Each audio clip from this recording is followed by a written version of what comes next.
The sound of boots striking metal resonated throughout the briefing chamber of the Ecliptica. Captain Dax Renfield stood at rigid attention, his hands clasped behind his back, his face a mask of stoic professionalism. The room carried the scent of disinfectant and ozone, the signature aroma of a well-maintained military vessel. Admiral Fifth paced before him, his gray uniform immaculate, his expression chiseled and stern. A holographic dossier floated between them, spinning slowly. At its center was the image of a woman, a Caesarean princess, if her bearing and title were to be believed. Her violet skin glowed softly in the projection's light, her hair a cascade of dark brown waves, her amethyst eyes as distant as the stars. Princess Juni Saranai, the admiral began, his voice sharp and precise, the only heir to the Saturnian throne and a linchpin for maintaining their neutrality in this war. If the Dominion succeeds in eliminating her, Caesaria's neutral stance will collapse. They'll either side with us or against us, and I don't think I need to elaborate on what happens if it's the latter. Dax's gray-blue eyes flicked to the image. You're saying the Dominion has attempted this before? Twice, Fifth confirmed. Both times during official visits to Accord worlds. Serenia keeps their own security close, but even they admit their resources are stretched thin. That's why you're being assigned as her personal guard. Understood, sir, Dax replied, his voice revealing no emotion, though inwardly he felt a twinge of unease. Babysitting a royal wasn't his usual line of work. You will remain at her side 24/7, Fifth continued. That means you sleep in the same quarters, eat in the same space, and accompany her to every meeting. She cannot be alone. The weight of the order sank in, but Dax gave a crisp nod. Yes, sir. Good. Her shuttle docks in an hour. Be ready. The docking bay of the Ecliptica was a whirlwind of activity, but the noise fell to a hush as the Caesarian shuttle glided into place, sleek and polished. Its surface reflected the bay's harsh lights like a liquid mirror. The ramp hissed as it lowered, a fine mist curling around its edges. From the mist stepped Princess Juni Sarai, her presence commanding the room before she spoke a word. Her long, flowing gown shimmered like starlight, catching hues of lavender and silver with each movement. Her deep purple skin seemed to absorb the light, lending her an otherworldly glow, while her brown hair was elegantly braided, interwoven with platinum threads. The faint hum of her jeweled circlet vibrated in the tense silence. She moved with slow, deliberate grace, her head held high. Her amethyst eyes swept the bay, taking in the gathered officers and crew before landing on Dax. For a moment her gaze lingered on him, sharp and assessing. You are the one assigned to guard me? She asked, her voice carrying a musical quality but edged with skepticism. Dax stepped forward, his boots clicking on the metal deck. Captain Dax Renfield, Your Highness. I will ensure your safety. Her lips curved slightly, not a smile but a flicker of something that could have been amusement or disdain. I hope your skills match your confidence, Captain. My life depends on it. ... They do, Dax replied evenly. You'll find I'm very good at my job. She regarded him a moment longer, before turning to her Saurian guards. You may return to your posts. I trust the Accord's protection will suffice. The guards hesitated, but a pointed look from Juni sent them retreating to their shuttle. Alone now, Juni walked past Dax without another word, her silks trailing like liquid silver. Dax fell into step behind her, his expression neutral, though he couldn't ignore the way her presence seemed to draw the air out of the room. This was going to be a long mission. It didn't take long for the first complication to arise. The Ecliptica's intelligence team intercepted a coded transmission, indicating another assassination attempt was imminent. In response, Admiral Fifth tightened security, ordering Juni to be relocated to the safest area aboard the ship, Dax quarters. Juni's reaction was swift and predictable. This is absurd, she said, her voice sharp as a blade. She stood in the Admiral's office, her arms crossed, her amethyst eyes blazing. I will not share quarters with a soldier. It's the safest option, Fifth said evenly, unfazed by her glare. Captain Renfield's room is more secure than the guest suites, and he'll be able to monitor any threats closely. This is highly inappropriate, she said, her gaze darting to Dax, who stood silently at attention. Surely the Accord can provide more suitable accommodations. Your Highness, Dax said, his tone steady. Now, My quarters may not be what you're accustomed to, but they'll keep you safe. That's what matters." Her gaze snapped to him, her expression unreadable. For a moment neither spoke. Then she turned back to Fifth, her voice colder than before. "Fine. If this is what's required, I will comply." The journey to Dax's quarters was made in silence. When they arrived, Junie hesitated in the doorway, her lips pressing into a thin line as she took in the small, utilitarian space. A narrow bunk was mounted to one wall, a desk cluttered with data pads occupied the other, and a viewport looked out into the endless expanse of space. "This is where I am to stay?" she asked, her tone laden with disbelief. "It's secure," Dax said simply, stepping past her to clear the clutter off the desk. "You'll have the bed. I'll take the chair." Her brow arched, skepticism written across her features. "And you're comfortable with this arrangement?" "It's not about comfort, Your Highness," Dax replied. "It's about keeping you alive." Her gaze lingered on him for a moment longer before she stepped inside, her gown brushing against him as she passed. "Very well. Let's hope your methods are as effective as you claim." Dax said nothing, but as he sat in the chair, he found himself glancing at her more often than he intended. The confined space seemed smaller with her in it, the air heavier, charged with an energy he couldn't quite place. The first night passed in intense silence, the stars outside the viewport a quiet witness to the uneasy truce forming between protector and protected. The tension in the room was thick enough to choke on. Dax sat slouched in the lone chair, his eyes fixed on the viewport. Stars drifted by in an endless silence, their cold light a stark contrast to the fire simmering in his thoughts. Across the room, Junie perched on the edge of the narrow bunk, her purple skin glowing faintly in the dim light. She had been quiet for hours now, her hands folded neatly in her lap. But Dax could see the stiffness in her posture, the way her fingers gripped the fabric of her gown. Her silence was unnatural. He was used to her sharp remarks, her barely veiled disdain for the crude accommodations of military life. This quiet, almost vulnerable Junie was something new. "You don't have to sit like that all night," Dax said finally, breaking the silence. His voice was low, but it carried across the small space. "You're going to give yourself a cramp." Junie glanced at him, her amethyst eyes narrowing slightly. "I'm quite comfortable, thank you." Dax leaned back, folding his arms across his chest. "Sure you are, because nothing says comfort like sitting on the edge of a bunk like you're afraid it'll bite you." Her lips quirked upward, the barest hint of a smile. "I suppose you'd know, given your extensive experience with cramped quarters." "More than you'd think." He gestured to the chair beneath him. "This thing's been my bed more nights than I can count.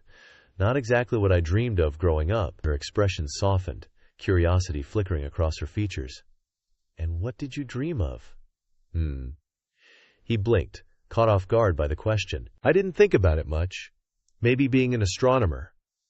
My dad had this old observatory back on Terra. I used to spend hours up there staring at the stars." Junie tilted her head, her braided brown hair spilling over one shoulder. "An astronomer? That seems incongruous."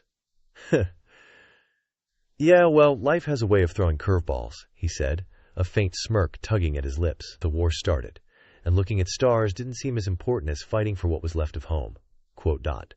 For a moment, Junie said nothing, her gaze distant. Then she spoke, her voice soft. "I used to dream too, you know, of exploring the galaxy, seeing its wonders firsthand." She let out a quiet, humorless laugh. "Instead, I've been confined to palaces and shuttles, meeting rooms and battle plans." Dax studied her, the faint glow of her skin giving her an ethereal quality. "What stopped you?" Her eyes met his, and for the first time he saw the weight of her crown in her gaze. "Duty," she said simply. "The same thing that stopped you." The days that followed blurred into a routine of forced proximity. Junie slowly began to relax in Dax's presence, though her sharp tongue still made occasional appearances. Dax found himself drawn to her more than he cared to admit. Her intelligence, her resilience, the way she carried herself even in the face of assassination attempts in isolation. One evening, as they sat by the viewport, Junie broke the silence with a question. "Do you miss it? Home?" Dax glanced at her. She was sitting cross-legged on the bunk, her hair loose and tumbling over her shoulders. She looked less like a princess and more like a woman burdened by the weight of her station. Sometimes, he admitted. But it's not the same place I left. The war changed it. She nodded, her gaze distant. I imagine it's the same for Serenia. My people look to me for strength, for answers. But sometimes I don't feel strong. I don't feel like I have the answers. Who? Her vulnerability caught him off guard. He leaned forward, resting his forearms on his knees. You don't have to have all the answers, Junie. Sometimes just being there is enough. She smiled faintly at his use of her name. And who's there for you, Captain? The question hung in the air, heavier than either of them expected. Dax opened his mouth to respond, but no words came. Junie's gaze met his, her amethyst eyes searching his face, as though trying to read his thoughts. Without thinking, he reached out, brushing a stray lock of hair from her face. Her skin was warm beneath his fingers, softer than he'd imagined. The small gesture was electric, a spark igniting between them. Junie inhaled sharply, her lips parting slightly.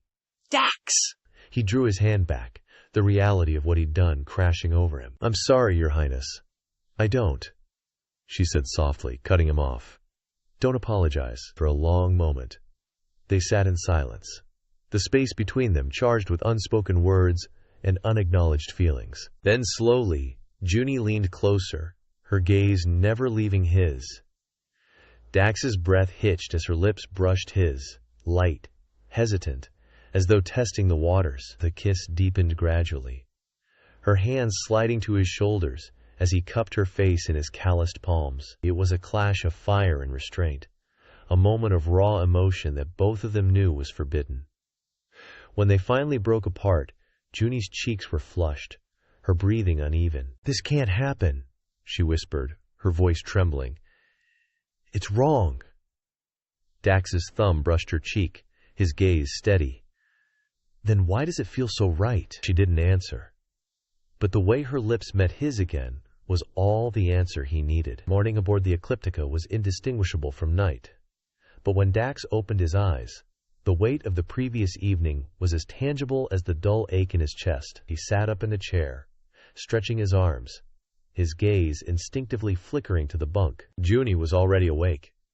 She stood by the viewport, silhouetted against the endless expanse of stars. Her brown hair tumbled down her back, loose and unadorned, a stark contrast to the usual intricate braids.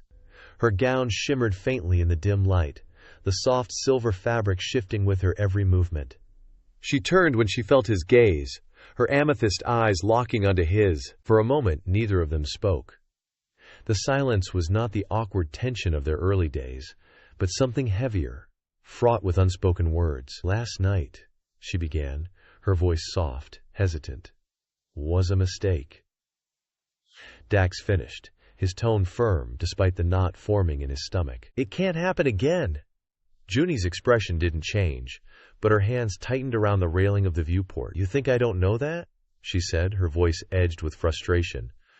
But what? Dax asked, stepping closer. He wasn't sure if he wanted to hear her answer or stop her from saying it. She turned fully to him, her gaze blazing. But it doesn't feel like a mistake. Not to me. Her words struck him like a plasma shot. Listen. He wanted to argue, to remind her of their roles, princess and protector, worlds apart in duty and station. But the truth was, he felt the same. She wasn't just another mission anymore. She wasn't just a princess. You're right, he admitted, his voice low. It doesn't. But it's dangerous, Junie, for both of us. Her gaze softened at the sound of her name. I'm not afraid of danger, Dax. My life has been nothing but danger since the day I was born. He sighed, running a hand through his hair. That's not the point, if anyone finds out. No one will, she interrupted, stepping closer to him, if we're careful. Her proximity sent a jolt through him, her warmth radiating like a star's core. His hand hovered by her arm, hesitant, as though touching her again would seal their fate. You're playing with fire, perhaps, she said, her voice dropping to a whisper. But I've been cold for so long. Her words unraveled what little resolve he had left, with a low growl of frustration. He closed the distance between them, his hands finding her waist. Her lips met his in a kiss that was anything but tentative, a clash of passion and desperation. Their stolen moments became both a solace and a torment in the confines of his quarters. They shed the masks they wore for the outside world. Junie was no longer the untouchable princess. And Dax wasn't just her stoic protector. They were simply two people drawn together by circumstances neither could control. But outside those walls, they were once again bound by duty. Dax resumed his role as the unflinching guard, his face a mask of professionalism as he escorted her through the ship's corridors. Junie wore her royal composure like armor, her every word and gesture measured. Still, the tension lingered. A glance held a moment too long. A brush of fingers that could have been accidental but wasn't. They lived for those brief stolen touches, even as they knew the risks. One evening, after a particularly grueling day of diplomatic meetings, Junie collapsed onto the bunk with a weary sigh. Dax, who had been pacing near the viewport, turned at the sound. "Tough day?" he asked, his voice soft. She let out a dry laugh. "It's always a tough day when people expect you to decide the fate of a galaxy." Dax leaned against the wall, crossing his arms. "No pressure, huh?" She smiled faintly, her eyes closing. "You have no idea."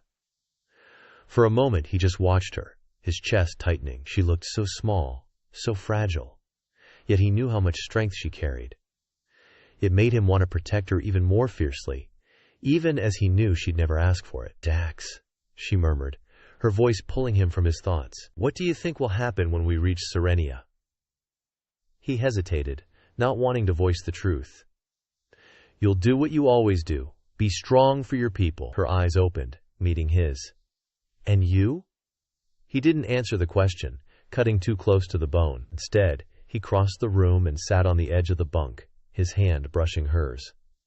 "We'll deal with that when the time comes." Their fragile sanctuary was shattered when the Dominion struck again. The attack came without warning, an explosion in the lower decks that sent alarms blaring and the Ecliptica into chaos. Dax was already on his feet, his hand on Junie's arm as he pulled her toward the exit.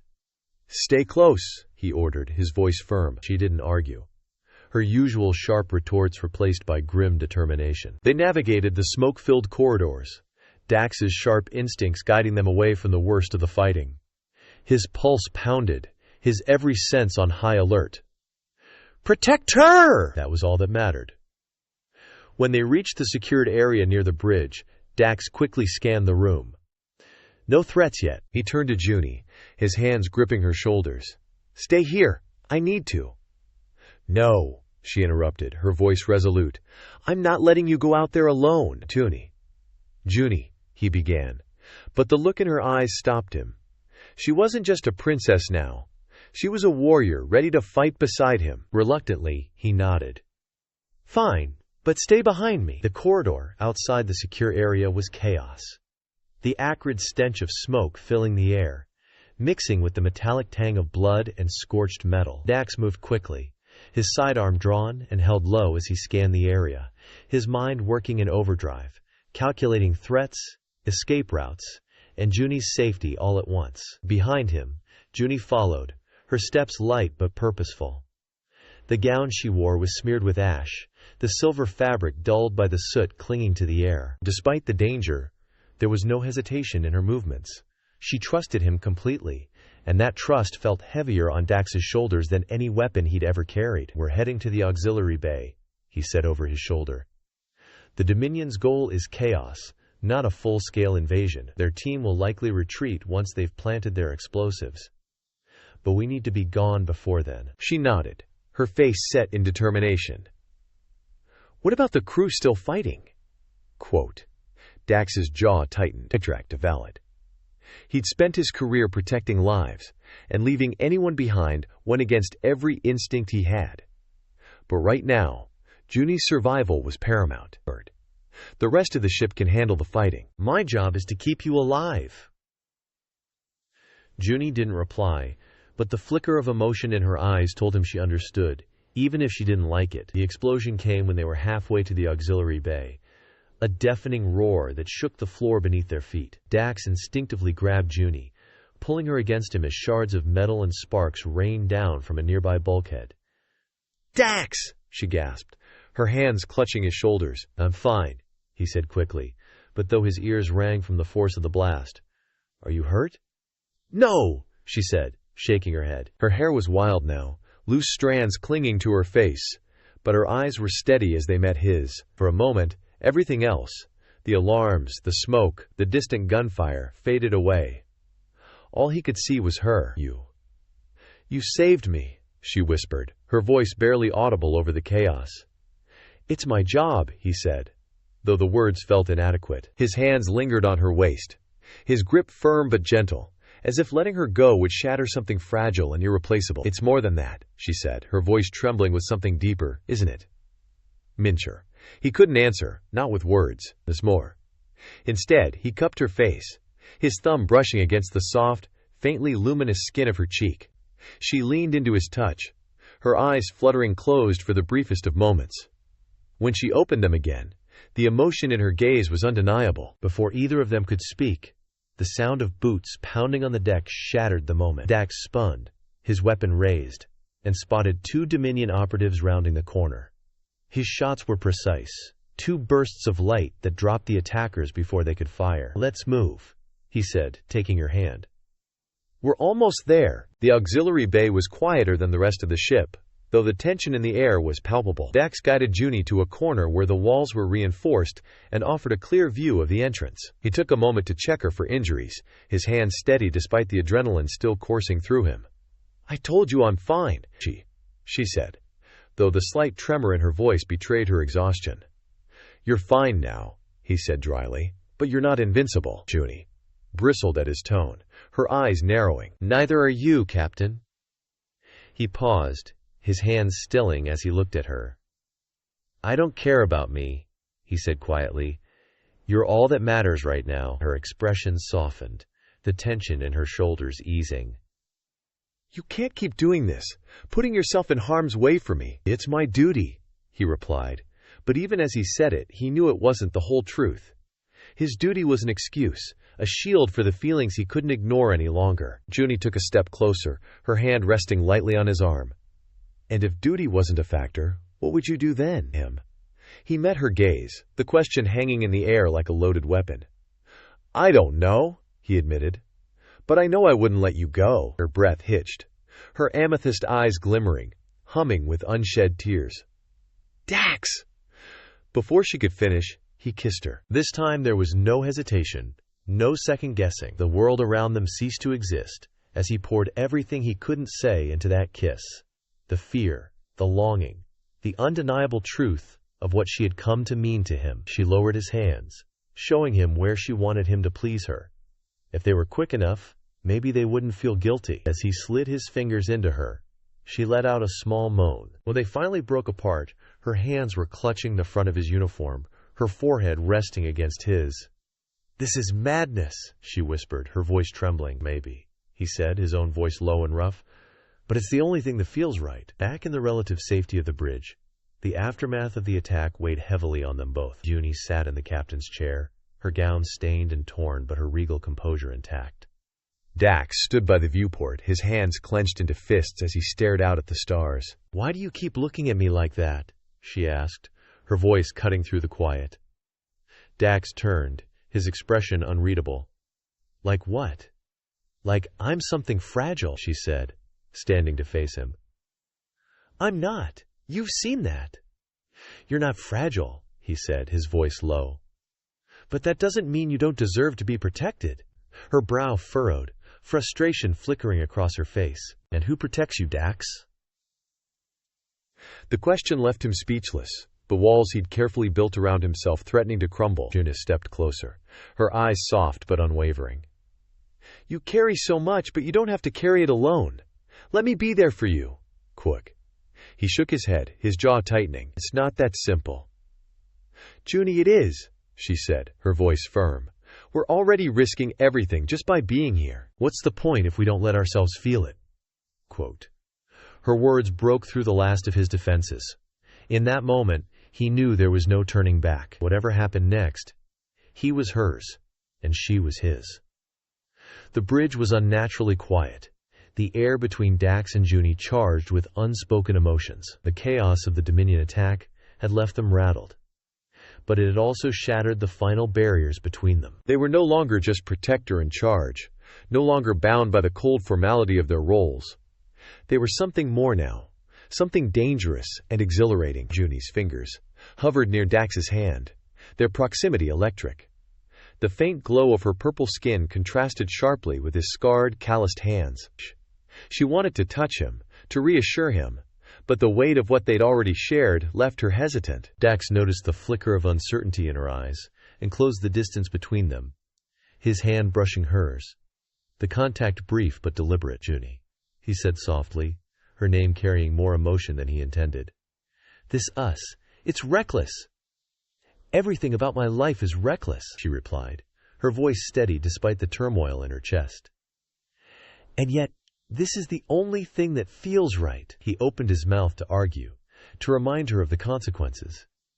But the conviction in her gaze silenced him. Instead, he reached up, his thumb brushing against her cheek. Her skin was warm beneath his touch, her glow soft and steady. For a moment, the galaxy outside the viewport seemed to fall away, leaving only the two of them in the infinite quiet of the stars. "If we do this," he murmured, his voice low, "there's no going back."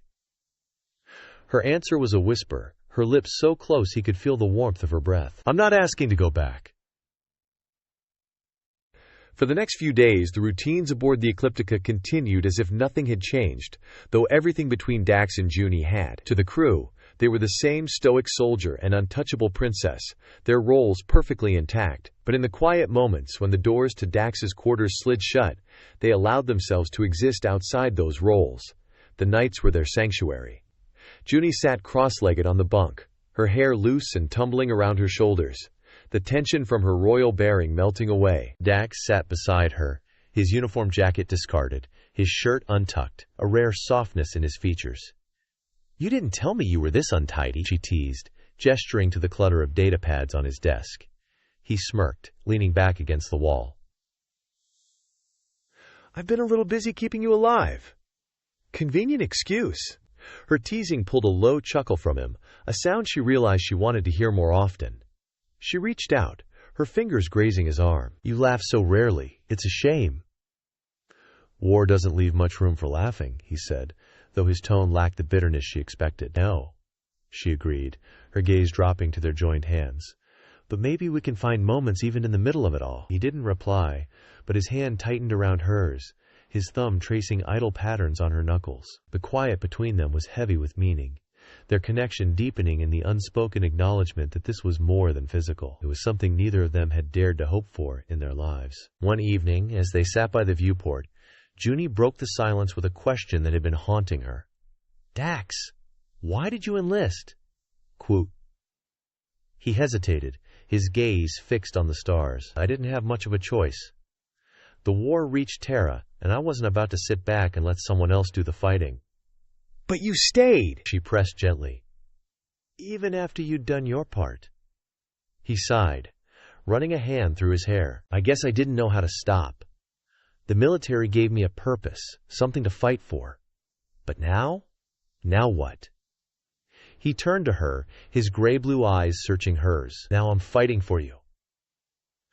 Her breath hitched at his words, the sincerity in his voice cutting through her defenses. She reached up, her hand cupping his cheek, the roughness of his stubble grounding her. "Dax, you've done more for me than I ever expected, but you can't lose yourself in protecting me." "I haven't lost anything," he said firmly. "Not yet." She leaned in, her lips brushing his in a kiss that was as much a promise as it was an apology for the danger she knew she was putting him in. Their nights together became a stolen ritual, each one a respite from the weight of their responsibilities. But their secret was not as safe as they thought. Captain Crest, the Ecliptica's second-in-command, had noticed the subtle changes in Dax's demeanor, the way his eyes lingered on Junie longer than protocol demanded, the rare softness in his tone when he addressed her. It wasn't proof, but it was enough to raise suspicion. One evening, as Dax escorted Junie back to his quarters, Crest cornered him in the corridor. "Renfield," he said, his voice casual but his eyes sharp. "A word?"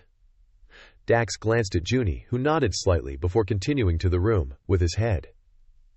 Once she was out of earshot, Dax turned to Crest, his expression neutral. "What is it?" "Coat. Just a friendly reminder," Crest said, folding his arms. "You've got a job to do, and it doesn't involve getting too close to the princess." Dax's jaw tightened out. "I know my responsibilities." "Do you?" Crest asked, his tone dropping to a warning. "Because from where I'm standing, it looks like you're crossing some lines." Dax's eyes narrowed, his voice low and dangerous. "Unless you've got evidence to back up that accusation, I suggest you mind your own business." Crest smirked, but the tension in his stance was unmistakable. "I'm just looking out for the mission, Captain. Make sure you do the same." The days following Crest's thinly veiled threat were fraught with unease. Dax felt the weight of the captain's scrutiny like a shadow dogging his every step. Crest wasn't a man to act without proof, but he didn't need much to stir whispers. Junie remained poised in public, her every word and gesture carefully measured. But when they were alone, the cracks in her armor showed. "You're being watched," she said one evening as they sat in the dim confines of Dax's quarters. Her voice low, her amethyst eyes darting toward the closed door, as though expecting someone to be listening. "Crest won't stop until he has something he can use against us." "He won't find anything," Dax replied, though his jaw tightened. "He doesn't need to," she countered, her frustration breaking through. Rising from the bunk, she began to pace, her gown swishing around her ankles. Even the suggestion of impropriety could destroy everything. My alliance with the Accord, my position with my people, and you. "I can handle myself," Dax said, standing to face her. "That's not the point," she snapped, spinning to meet his gaze. "If we're exposed, it's not just us who will suffer. It's the galaxy. Do you understand that?" The fire in her voice struck him silent. She wasn't wrong. Every stolen moment, every lingering glance, they were playing with something bigger than themselves. He stepped closer, his voice softening. "Junie, we've made it this far. We'll get through this." Her shoulders sagged, her composure faltering. "And what happens when we don't? When this pox? When this piss becomes a liability?" Quote. Dax reached for her, his hands framing her face as he spoke. "We'll face that when it comes. Right now, all I care about is you." Her eyes softened, the tension in her body easing as she leaned into his touch. "Dax!" Whatever she meant to say was lost as his lips found hers. The kiss was urgent, a silent vow that no matter what came next, they would face it together. Crest's suspicions were not unfounded, but his motivations ran deeper than mere loyalty to the mission. He wanted power, and exposing Dax and Junie's relationship would give him leverage over them both. He began to watch more closely, using his position to gather intelligence on their movements. The pressure of their situation began to wear on Junie. Her duties as a princess demanded constant focus, but the strain of maintaining their secret took its toll. Late nights found her in Dax's quarters, seeking solace in the only place she felt safe. "I hate this," she admitted one night, her voice barely above a whisper. She sat on the edge of the bunk, her hands folded tightly in her lap. "The lies, the secrecy, it's suffocating." Dax knelt before her, his hands covering hers. "SKA. I know," he said softly, "but it's the only way." She looked at him, her amethyst eyes filled with sadness. "How do you do it? Carry all of this without breaking?" He smiled faintly, though there was no humor in it. "I've been breaking for years, Junie. The difference is, now I have something worth holding myself together for." Her breath caught at his words, and she leaned forward, her forehead resting against his. "What if we can't keep this up?" "We will," he said firmly, "because the alternative is losing you, and I won't let that happen." The breaking point came in the form of a Dominion spy. Crest intercepted the operative before they could act, but the incident gave him the leverage he needed to confront Junie directly. "You're jeopardizing everything," Crest said, his tone cold as he stood before her in the council chamber.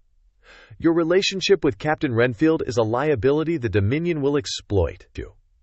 Junie's expression didn't falter, but Dax, standing nearby, saw the faint tremor in her hands. "You have no proof," she said calmly. "I don't need proof," Crest replied, his smirk cruel.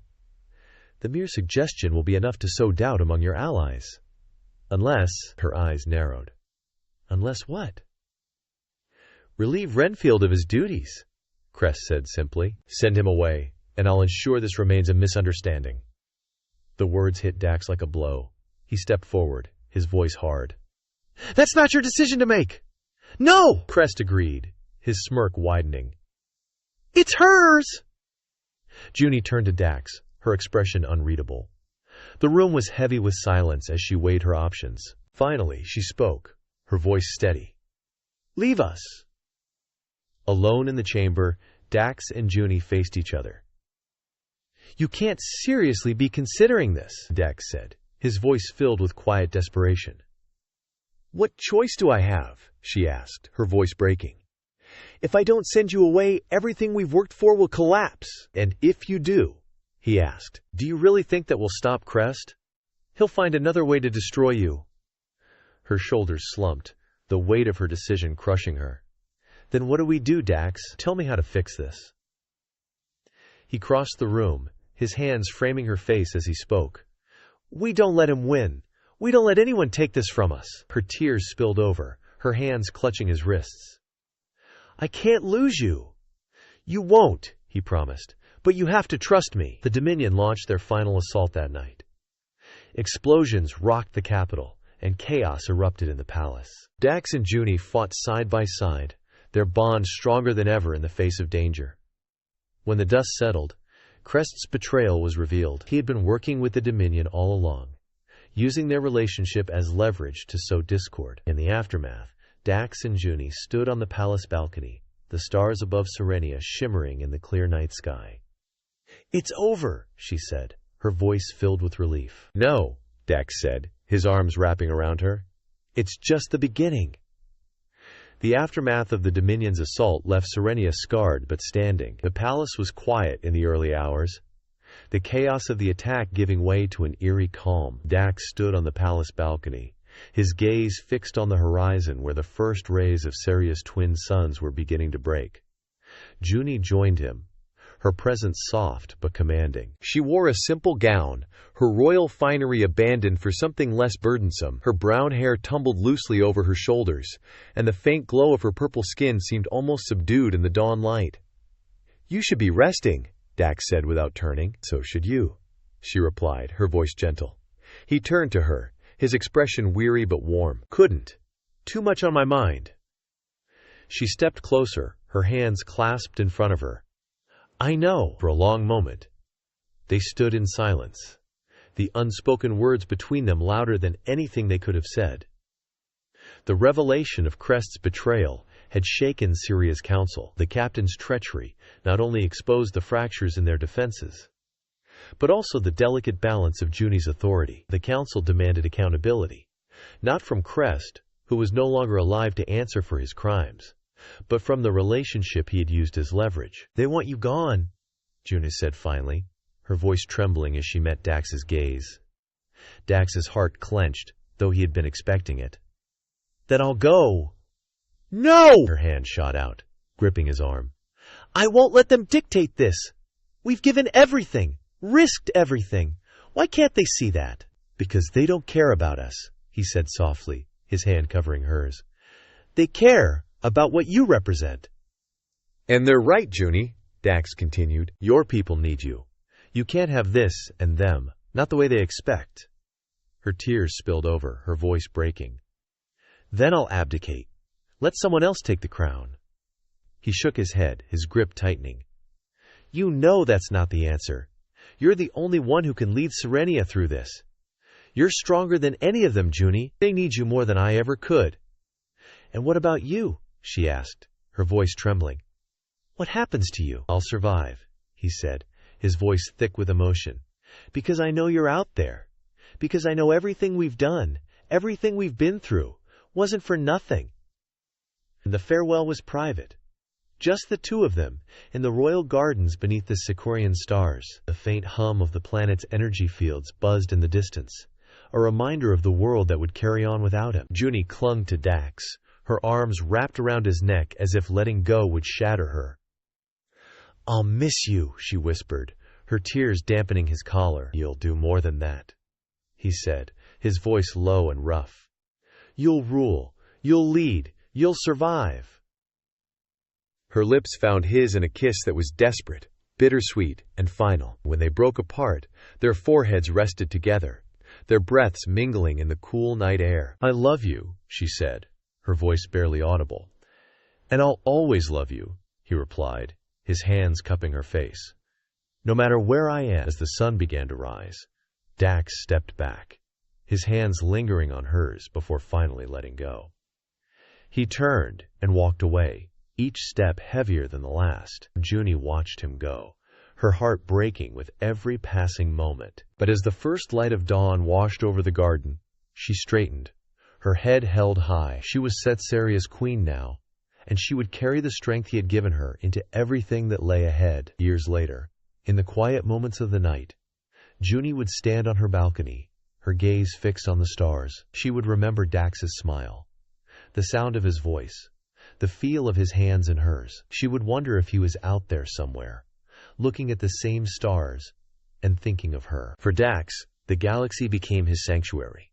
He returned to the front lines, his reputation growing as a soldier and protector. But in the stillness between battles, he would close his eyes and see her, his queen, his love, his reason to keep fighting. They lived separate lives, bound by duty and distance, but their hearts remained connected across the vast expanse of the galaxy, and in the endless silence of the stars, their love endured.